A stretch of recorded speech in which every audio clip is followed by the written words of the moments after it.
Die My Love is a brand new movie based on a book. Book's gotta be better than this. Starring Jennifer Lawrence and Robert Pattinson. There are trace writers attached to the script, and you can tell because it feels like three different movies jammed together. For one of the ideas, we have a mother struggling with postpartum depression. On another side, we have a origin story for Harley Quinn. And for a third story, we have a cat manifesting itself as a grown-ass woman. I'm here to talk about Die My Love, a film that very much made me want to die before it was over. Say, before I get on all fours, pop my ass in the air, and skulk around in the yard for a little bit, if you wouldn't mind popping that subscribe on YouTube, Spotify, and Apple Podcasts, I would appreciate it, as I post movie reviews, commentary, and live streams every single week. Would love to have you on the channel. The reason I talk about crawling on the ground is because that's what Jennifer Lawrence does for about 65% of this film. In fact, I am shocked when she's ever walking on her 2 feet. She sneaks around in the weeds. She crawls up the stairs. She even kitty cats under the dining room table. This chick crawls around more than Simba does in The Lion King. And the reason I'm spending so much time talking about this is that's the best part of the movie. While it certainly can be fascinating watching a person go from 0 to 100 in the matter of a second, it gets old real quick when there's absolutely zero story structure. You know, your classic beginning, middle, and end. Chapter 1, Chapter 2, Chapter fuck no, not for this movie. We're doing it all freelance. We're all over the place here. You're gonna get random flashbacks that don't really add up to anything. You're gonna get her throwing several fits throughout the film that also don't really add to anything. And you're gonna get a conclusion to a story that's not a conclusion at all. Because life's crazy like that, I suppose. The issue here is, if the movie wanted to touch upon a serious topic such as postpartum depression, that would have been fine. But this bitch has a lot more going on than a baby. And I suppose you could say she has prepartum depression? Is that a thing? She's beyond that. She is pre-birth depression. This woman was crazy shot out of the womb. She's ripping up the wallpaper. She pulls a sink off the bathroom wall, which sounds like a pipe burst, but then no water comes up afterwards. I guess we had a budget constraint there. She's even seen imaginary people, one of which she's gonna start banging. I think. I'm not actually sure, because the movie/story can't decide which route it wants to take us on. So instead, there's just a lot of symbolism, potential allegories, potential I don't care-agories, because this movie was such a frustrating watch from front to back.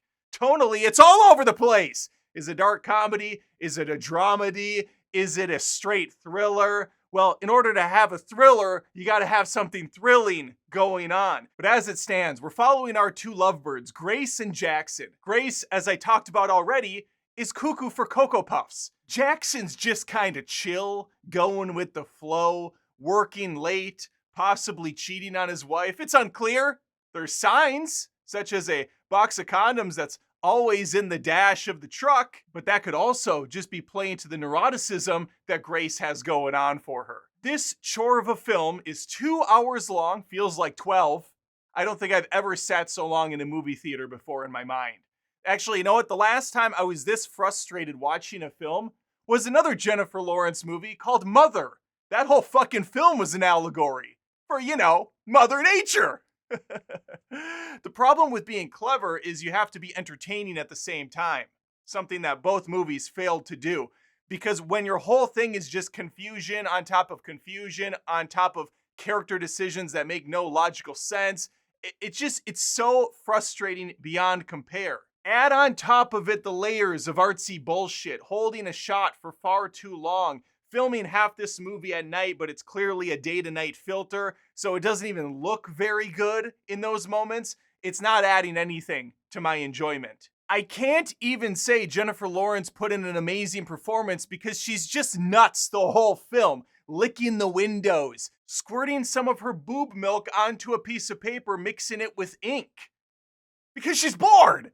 And unfortunately, because of that moment in the film, it's now the only way I can achieve climax. My own sexual frustrations aside, her being naked throughout the film certainly helped keep my attention going for about 30 minutes, and then even that lost its luster, which seems almost insane to say because J-Law's a smoke show of a woman, but it's still, I had to move past that. The funny part about Die My Love is I went into this completely blind. I had no expectations other than I like both our lead actors. I'm rooting for them to be in something great. And I had a very good month on the channel. I've watched 5 movies I really enjoyed back to back to back to back to back.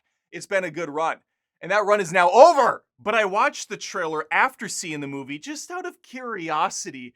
And holy shit, that preview is showcasing a film you are not gonna see on the big screen, because that film looks like a dark, sinister thriller, a game of cat and mouse between the husband and wife. But it's really not that at all. Instead, it's just Jennifer Lawrence seriously going from room to room, acting zany, making a complete ass of herself in public, and having her shell of a man husband Jackson respond with typically a, "You're embarrassing us. Stop embarrassing us. What do you want me to do, Grace?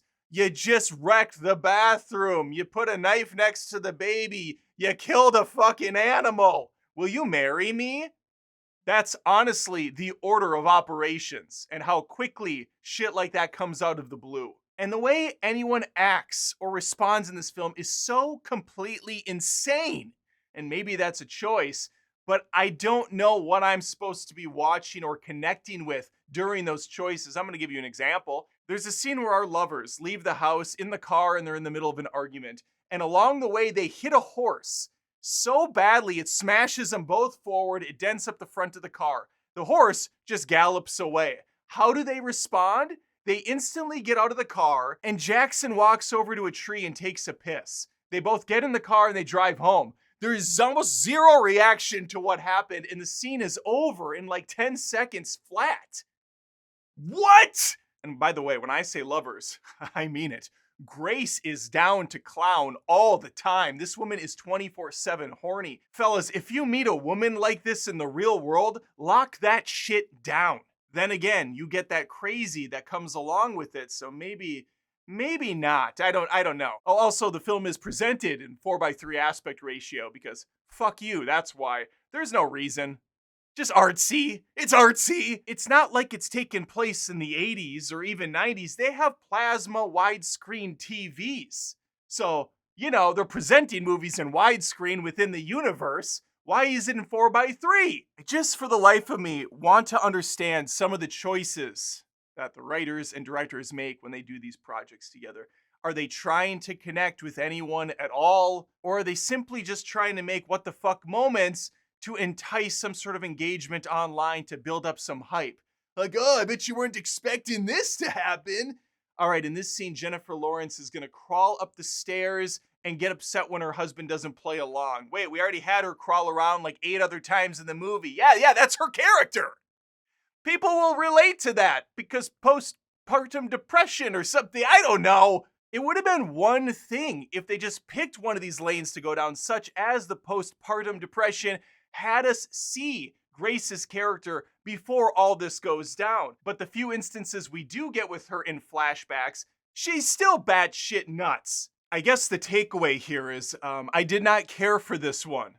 We got a swing and a miss for November. But I am one man with one opinion, and I would love to hear yours. Please let me know in the comments if you saw this film and what you thought about it.